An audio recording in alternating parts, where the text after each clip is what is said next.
Assalamualaikum warahmatullahi wabarakatuh. Perkenalkan, nama saya Raudatul Adliyah, NIM N021191 Program Studi Manajemen Sumber Daya Perairan, Fakultas Ilmu Kelautan dan Perikanan, Universitas Hasanuddin.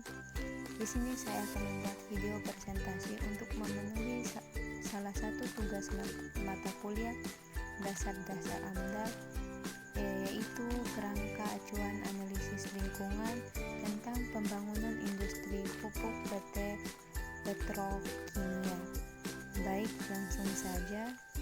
Pembangunan pabrik pupuk PT Petrokimia Malang dilaksanakan di Kabupaten Malang yang terletak di Kecamatan Karangploso dengan luas tanah yang diperlukan seluas 30 hektar.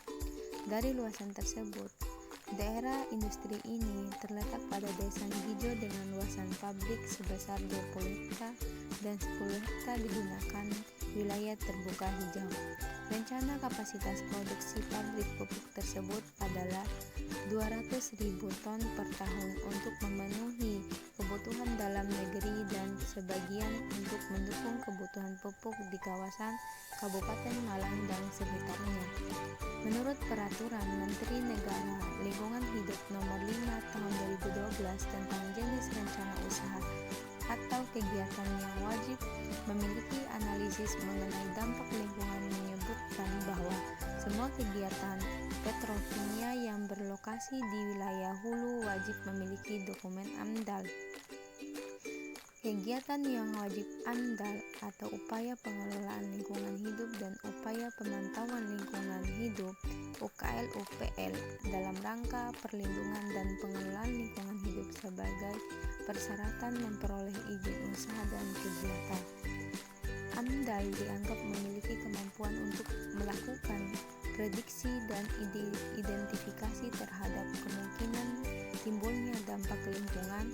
Atas dasar pemikiran tersebut, analisis masalah hukum tentang AMDAL pertama akan membantu memberikan uraian terkait perundang-undangan dan pelaksanaan AMDAL dengan undang-undang atau ketentuan hukum untuk memperoleh persamaan persepsi atau hukum yang mengatur pelaksanaan AMDAL dilihat dari penyusunan, penilaian, dan pengambilan keputusan.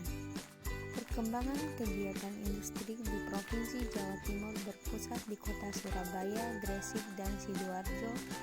Akibat dari terpusatnya kegiatan industri di wilayah tersebut menyebabkan kawasan tersebut mulai jenuh untuk perkembangan industri, sehingga kedepannya perkembangan industri di Provinsi Jawa Timur mulai bergeser ke bagian selatan Jawa Timur, salah satunya adalah Kabupaten Malang.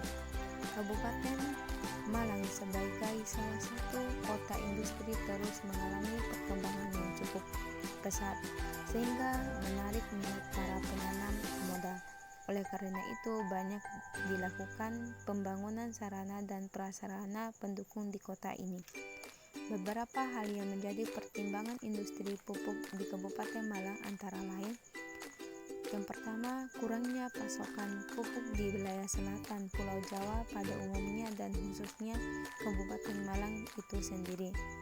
Yang kedua, dukungan kepala daerah dengan berkembangnya kegiatan industri. Yang ketiga, pertumbuhan dan perkembangan daerah yang baik. Yang keempat, ketersediaan infrastruktur yang baik. Yang kelima, lingkungan sosial dan keamanan yang kondusif. Dan yang terakhir yaitu pengalaman perusahaan yang mengelola industri sejenisnya. Adapun tujuan daripada kegiatan ini, tujuan jangka pendek. Yang pertama, peningkatan kualitas sumber daya manusia serta kondisi teknis dan keuangan perusahaan. Yang kedua, berpartisipasi dalam mengembangkan potensi usaha untuk mendukung industri kimia nasional dan berperan aktif dalam community development. Yang terakhir, sebagai indikator awal perihal adanya perubahan lingkungan yang tidak dikehendaki dan informasi perkiraan dampak negatif yang akan terjadi dari mulai tahap prakonstruksi sampai pada tahap operasional. Yang selanjutnya, tujuan jangka panjang, yaitu yang pertama, mengidentifikasi dan mengkonfirmasikan kegiatan operasional perusahaan yang diperkirakan akan menimbulkan dampak terhadap lingkungan. Yang kedua, memperkirakan dan mengevaluasikan dampak penting yang timbul akibat kegiatan atau usaha terhadap lingkungan. Dan yang terakhir, merumuskan pengelolaan yang optimal untuk dipergunakan sebagai dasar penyusunan dokumen AMDAL.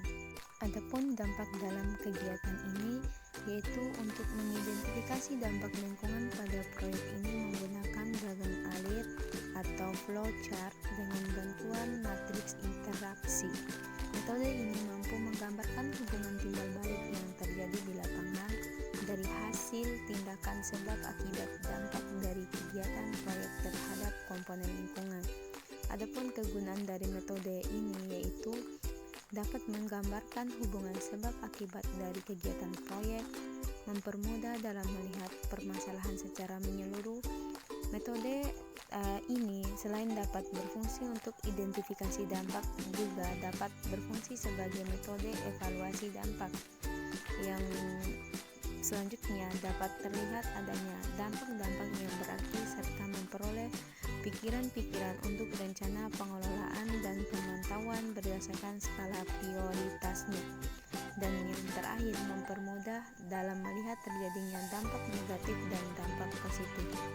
Adapun batas wilayah studi AMDAL, kaitan antara rencana pembangunan industri pupuk oleh PT Petrokimia Malang dengan lingkungan sekitarnya memungkinkan terjadinya dampak pada ruang tertentu selama periode waktu tertentu serta berpengaruh pada komponen lingkungan tertentu pula.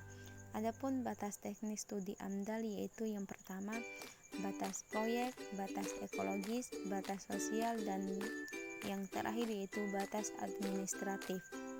Adapun tenaga ahli dalam kegiatan ini yang diperlukan dalam kegiatan pembangunan ini yaitu yang pertama, tenaga ahli kualitas udara, ahli tata lingkungan, ahli tata ruang, ahli transportasi darat, ahli kesehatan masyarakat, ahli biologi, ahli geologi, ahli hidrologi, ahli sipil, ahli kimia, dan ahli sosial ekonomi dan budaya.